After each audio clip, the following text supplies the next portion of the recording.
The idea that you haven't yet taught your best lesson is really important for a teacher. It's important for me.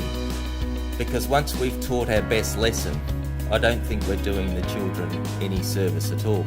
So that constant search for teaching better, and perhaps we're going to pick up something from a colleague that is going to help us think about the world differently. And I think that's what professional learning is, actually opening our minds to seeing the world slightly differently.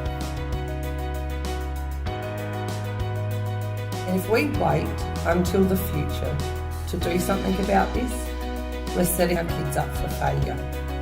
Because our youth, they are growing up in a world where change is the new norm. They're living in a world where everyday objects are connecting to the internet, things like fridges and lights, and they are growing up in a world where automation is rapidly changing the workplace. It is an absolute imperative that we act now, not to prepare our students for the future, but to prepare our students for their current reality.